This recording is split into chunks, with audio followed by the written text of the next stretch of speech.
Даже если спирт замерзнет, все равно я пить не брошу. Буду грызть его зубами, потому что он хороший. Всем привет, друзья! Эти народные слова придуманы веселым авиационным народом. Как вы уже догадались, в этом ролике речь пойдет о пресловутом авиационном спирте. От бывших летчиков и авиатехников часто можно услышать немало красочных рассказов и баек об авиационном спирте. О том, как одним он помогал стать богаче, а другим, к сожалению, спиваться. Есть масса примеров, как в хозяйских руках некоторых командиров спирт превращался в жидкую валюту и помогал обустраивать целые авиационные городки. Также спирт становился причиной человеческих трагедий, приводил к алкоголизму, разрушал семьи, а порой и жизни. Однако авиационный спирт стал причиной появления настоящей субкультуры в авиации СССР. Этой жидкости посвящали не только стихи и байки, а даже песни. В описании к ролику я оставлю ссылку на один такой веселый клип, посвященный этой жидкости. В авиации применялся в основном этиловый ректификационный спирт, как правило, высшего сорта марки «Экстра» с пониженными окисляющими свойствами, ну и чтобы, не дай бог, не потравить личный состав. Химическая формула C2H5OH. Разбавленный этанол был необходим в самолетах для антиобледенительной системы и системы охлаждения, а чистый этанол для охлаждения радиолокационных прицелов и электроники. За это необыкновенное качество самолеты с бачком спиртоводяной смеси как только не называли. И поилец, и спиртовоз, и дойная корова, летающий гастроном и даже спиртоносец. Существовало великое множество названий авиационных напитков на основе спирта. Веселый и благодарный авиационный народ дал каждому типу этого благородного напитка свое название. Шпага, шила, шлема, массандра, султыга. Под этими кодовыми названиями скрывалась спиртосодержащая смесь, которая применялась в самолетах ВВС СССР. Как и откуда появились все эти названия? Шилом называли чистый неразбавленный спирт. Шпагой – спирт, разбавленный классическим способом водой до крепости от 50 до 70 градусов, в зависимости от времени года. Название шпага пришло из-за прорезиненной линейки, которой измеряли уровень авиационного спирта в баке самолета. Шлема – авиационный спирт крепостью до 70 градусов. Название применялось в частях морской авиации. Ликер шасси. А вот это только авиационное название. Использовалась смесь спирта и глицерина, применяемая в гидравлических системах шасси самолетов. Впервые название появилось в фильме «Хроника пикирующего бомбардировщика», где Олег Даль в роли летчика Соболевского смешал спиртоглицериновую смесь с малиновым сиропом и назвал эту смесь ликер шасси.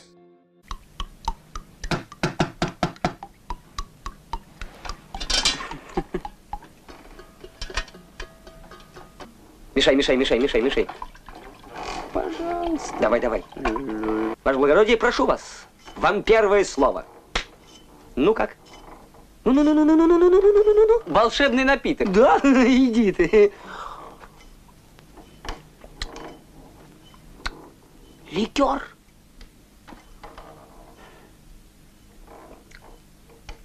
Ликер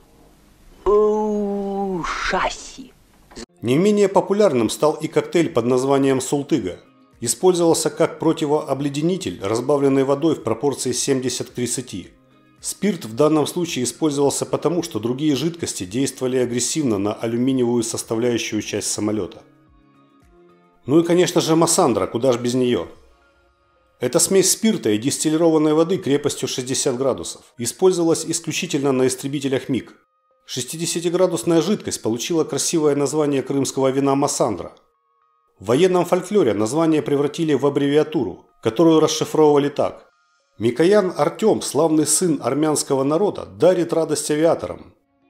Известны и другие варианты. Например, Микоян авиацию сердечно снабдил алкоголем. Народ доволен работой авиаконструктора. Есть версии, что некоторые названия, скорее всего, пришли в авиацию с морского флота. Флот ведь был раньше авиации, а спирт был всегда. В старину на флоте спирт хранился в специальных опечатанных кожаных бурдюках. Хитрые матросы, дабы не срывать печати, прокалывали емкости шилом и набирали себе жгучего напитка во фляги, Добытое таким образом спиртное называлось шильным или шилом. Так появилось название шила, позже оно перекочевало и в авиацию. Самыми спиртопотребляющими самолетами считались МиГ-25 и Ту-22. МиГ-25 летчики назвали летающим гастрономом. Для одного полноценного полета такого аппарата требовалось в среднем около 250 литров разбавленного этанола плюс до 50 литров чистого в дополнительном баке. Кстати, спирт также использовали и в других военных отраслях, в частности на атомных подлодках. На ранних версиях Ту-22 применялся бачок для спиртоводяной смеси объемом 460 литров. Но в последующих модификациях КБ Туполева систему заменила на 380-литровую, которую стали заправлять наполовину к радости жен авиаторов и начальства. Говорят, из-за того, что в полках Ту-22 слишком часто стали списывать офицеров с диагнозом алкоголизм. В современное Ту-22М3 заливают всего лишь около 5 литров спиртосодержащей смеси. Сейчас тема ценности дармового спирта, похоже, ушла в прошлое. При Союзе она была очень актуальна, учитывая времена тотального советского дефицита. Все, что не могли выпить военные, шло в дело, продавалось или обменивалось. Особенно стал популярен этот бизнес во время сухого закона при Горбачеве. 16 мая 1985 года вышел указ Президиума Верховного Совета СССР об усилении борьбы с пьянством и алкоголизмом, искоренении самогоноварения, который подкреплял эту борьбу административными и уголовными наказаниями. Соответствующие указы были приняты одновременно во всех союзных республиках. В магазинах водка стала дефицитом. И если в деревнях люди гнали самогон, то в городах это было проблематично. Поэтому авиационный спирт превратился в жидкую валюту. Настало золотое время шила и массандры. Естественно, при продаже приходилось учитывать крепость напитка. В зависимости от того, сколько было градусов в авиационном спирте, колебалась его стоимость. В среднем она составляла от 7 до 9 рублей за литр. Гарнизоны, где базировались спиртоносцы, называли пьяными полками. Правда, были и командиры, которые умело превращали шпагу в универсальную валюту, строили за нее дороги, спортивные комплексы, облагораживали инфраструктуру авиационных городков. Ярким примером такого грамотного хозяйствования стал командир 290-го отдельного дальнего разведывательного авиационного полка гарнизон Зябровка, полковник Олег Камбаров. Царствие небесное командиру и хорошему человеку. Авиаторы за шпагу делали ремонты в квартирах, строили гаражи, доставали дефициты. Известна история с 203-м тяжелым бомбардировочным авиационным полком гарнизон Барановичи, который сначала получил название Бройлерный полк, потом Тегеранский и, наконец, Хрустальный. Курьезные случаи из истории этого полка смотрите в моем ролике о случайном полете Ту-22 в Тегеран. Во времена Союза, как многие знают, дефицит был неотъемлемой частью жизни.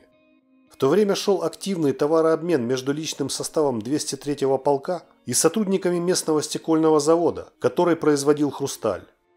Так как любителей горячительного всегда и везде хватало, то товарообмен шила на хрусталь был поставлен на поток и вскоре приобрел катастрофические масштабы. Все стороны обмена были довольны, пока не подключилась местная РОВД для прекращения этого безобразия. После вызова на ковер руководства полка в вышестоящий штаб ситуацию с незаконным товарооборотом удалось взять под контроль. Вот такая история с 203-м Тегеранским бройлерно-хрустальным авиационным полком. Вокруг спиртовозов МиГ-25, базировавшихся в группе советских войск Германии, также сложилась целая субкультура, а массандра заменила собой обычную валюту. На аэродроме Вернойхен, который располагался примерно в 30 километрах от восточного Берлина, базировался 931-й гвардейский отдельный разведывательный авиаполк. Его летчики нередко получали боевые награды в мирное время, благодаря уникальным самолетам-разведчикам МиГ-25Р, которые совершали разведывательные полеты вдоль границы с ФРГ или над нейтральными водами, просматривая почти всю территорию Западной Германии. При этом самолеты разгонялись до М2-83. Однако известность в ГДР авиагородок Вернойхен приобрел не только благодаря геройским полетам летчиков, о которых, кстати, особо не распространялись. Дело в особенностях авиационного оборудования МиГ-25Р. Перед полетами на запредельную высоту и на сверхзвук в каждый самолет помимо керосина заливали до 50 литров чистого спирта и еще 250 литров 60-градусной спирто-водяной смеси, именуемой в народе массандра. Естественно, после полета десятки литров неизрасходованной ценной жидкости с каждого самолета сливалось, расфасовывалось в самую различную тару и тут же превращалось в универсальную валюту. Хватало, как правило, всем. Летчикам обычно доставался ректификат, а инженерам и технарям разбавленный спирт с легким запахом резиновых герметиков.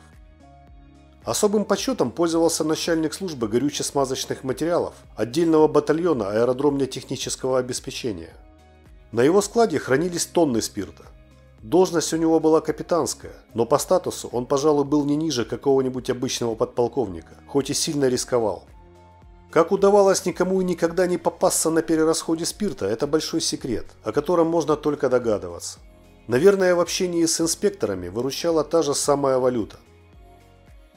Существует байка о прапорщике на тему хранения спирта на складе ГСМ. Служил в одной воинской части прапорщик кладовщиком. Долго служил.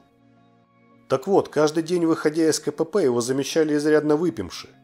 Начали проверять его коптерку на наличие алкоголя. Нет нигде ничего. Шли годы, а прапорщик всегда был пьян. Каждый день. Проверяли емкость мерной штангой через специальное отверстие. Уровень всегда был в норме. Каждый раз сходился. Проверяли концентрацию спирта. Все в норме. Наконец ушел прапорщик на пенсию. И уж потом выяснилось, что смекалистый прапор делал так. Приносил с собой на службу презервативы и каждую смену наливал в презик обычной воды, примерно 100-200 мл. Завязывал его и бросал в емкость через заливную горловину, а спирта сливал столько же. Получается, что и концентрация не менялась, и объем. Афера выявилась случайно, когда в этой емкости для спирта было обнаружено большое количество презервативов с водой. Но, как говорится, не пойман, не вор. Еще один анекдот про прапорщика, укравшего цистерну со спиртом, я услышал позднее. На вопрос судьи, куда он дел деньги от проданного спирта, последовал сакраментальный ответ – пропил. Об объемах оборотов спирта в городках, где базировались спиртовозы, можно было только догадываться. Например, когда сосед по гаражу освобождал от навесного замка и распахивал ворота, то можно было видеть нескончаемые ряды трехлитровых бутылей с мутноватой массандрой и строй металлических 20-литровых канистр. Рассказывали, что кому-то не хватило тары, и он какое-то время использовал для хранения ценной жидкости ванну. На эту тему тоже есть байка. Один техник самолета в гарнизоне, где стояли Ту-22, сначала носил шпагу в гараж. Когда в гараже закончилось место, стал носить домой, где разливал ее по стеклянным банкам. Когда дома банки закончились, он стал сливать жидкость в ванну. Через пару недель, когда и от жены, и от детей стало попахивать, женщина не выдержала, выдернула пробку, и литров 200 вожделенного напитка ушло в канализацию. Женщина искупала детей и сама наконец-то помылась. Муж, вернувшись домой со службы, обнаружив такое святотатство, отблагодарил супругу 2 шикарными бланшами на лице, коими та в тот же день похвалилась замполиту в политотделе. После инцидента техник был наказан начальством и больше таких ошибок не совершал. Среди офицеров и прапорщиков самой популярной темой для обсуждения были рецепты очистки от постороннего привкуса слитой с самолета массандры. В ход шли активированный уголь, черноплодная рябина, перегородки грецкого ореха и прочие отбивающие запах ингредиенты. Особо ценилась 60-градусная массандра без постороннего привкуса, которая не побывала в баках и трубопроводах антиобледенительной системы. Это когда на полет ее выделили в нужном объеме, а в самолет не долили, оставив излишек себе. Но это был очень рискованный шаг. Если в полете в стратосфере антиобледенительная или охлаждающая системы отказывали, можно было потерять и самолет, и летчика. Чтобы получить чистую массандру, шли иногда на такую хитрость. Заливали в систему перед вылетом слитый, свернувшегося самолета раствор, а выделенную норму прихватизировали.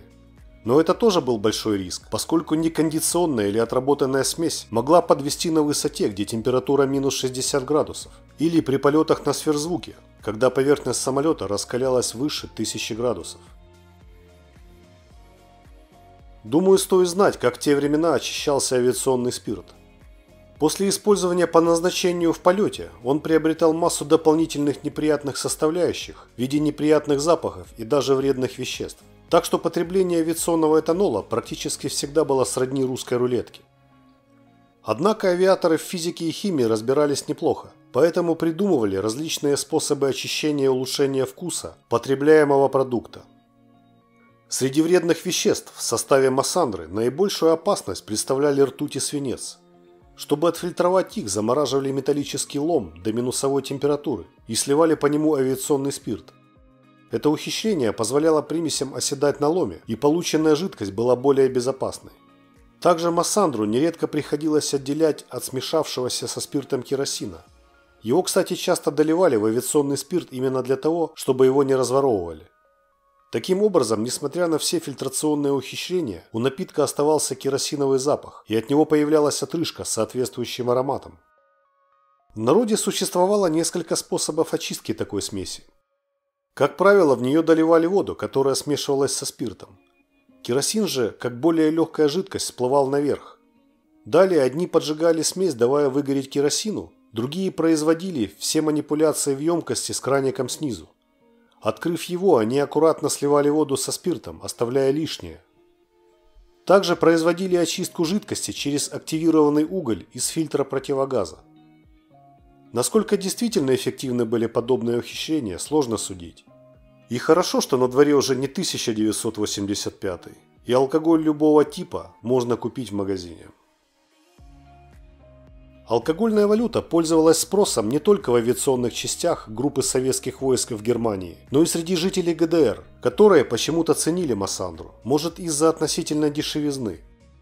На нее можно было много чего достать и обменять, шел спирт и на продажу. Рассказывали, что оборотистые технари могли на спирте за несколько лет скопить на «Жигули». В авиагарнизонах Германии море дармового спирта не приводило к пьянству. Нет, выпивать, конечно, выпивали, но в меру и по праздникам. Исключения были, но очень редкие. Дело в том, что служба в Германии была не только почетной, но и хорошо оплачиваемой. Помимо денежного довольствия в рублях, которые каждый месяц регулярно переводились на открытый в Союзе счет в Сбербанке, офицеры и прапорщики получали хорошие суммы в марках ГДР, на которые можно было купить, например, дефицитные в СССР сервизы, ковры и другие товары. Так что за службу держались и от выпивки воздерживались. А то ведь уронившему честь и достоинство легко можно было отправиться из Германии в Забайкалье, да и политработники вместе с особистами не дремали. Сложнее ситуация с пьянством обстояла в дальних гарнизонах на территории Союза. Рычагов влияния на пьющих офицеров у командиров было мало, ведь дальше Забайкалья и Камчатки не пошлют. В некоторых авиационных частях пьянство носило массовый и катастрофический характер. Несмотря на то, что в то время из вооруженных сил по собственному желанию уволиться было практически невозможно, спившихся офицеров увольняли через суд офицерской чести. Желающим уволиться из армии приходилось прибегать к военной хитрости и имитировать алкоголизм. Главная задача при этом была в том, чтобы вовремя остановиться и реально не спиться. Однако везло не всем. В большинстве своем летный состав ограничивал употребление внутрь, так как после вчерашнего был риск не пройти предполетный медицинский контроль. А вот с техниками было сложнее. По сравнению с водкой шпага имела мягкий вкус и утром не болела голова. Много семей разрушилось именно из-за нее. Про Артема Микояна и его детище также гуляло много баек. По одной из них, когда командование ВВС узнало, что в самолет заливают 300 литров алкоголя, авиационные генералы взмолились: летчики ведь сопьются. На это конструктор им ответил примерно так: если понадобится для летных характеристик, я и коньяком самолеты буду заправлять, а моральный облик летчиков – это уже ваша забота. Дабы остановить разворовывание, а также не дать спиться ценнейшим кадрам, постепенно стали применяться не этанол, а метанол и изопропанол, или вводить в его состав различные добавки. В отличие от этилового спирта, эти его заменители были опасны для жизни при приеме внутрь. Поскольку пить такую жидкость было нельзя, постепенно в большинстве самолетов стал применяться именно такой состав. Так, к концу 20 века почти повсеместно этанол был вытеснен изопропиловым или метиловым спиртом. В случаях, когда использовался этанол, в него добавляли денатурирующее вещество битрекс. Оно считается наиболее горьким в мире, и его привкус никак нельзя вывести. В современной авиации в роли химической составляющей противообледенительных систем применяется жидкость Арктика или смесь этиленгликоля. На этом все, друзья. Оставляйте свои комментарии, будьте в них сдержаны, соблюдайте правила интернет-сообщества и проявляйте взаимное уважение. Берегите себя на земле, на воде и в небе, не злоупотребляйте и будьте здоровы. Всем добра и до новых встреч на моем канале.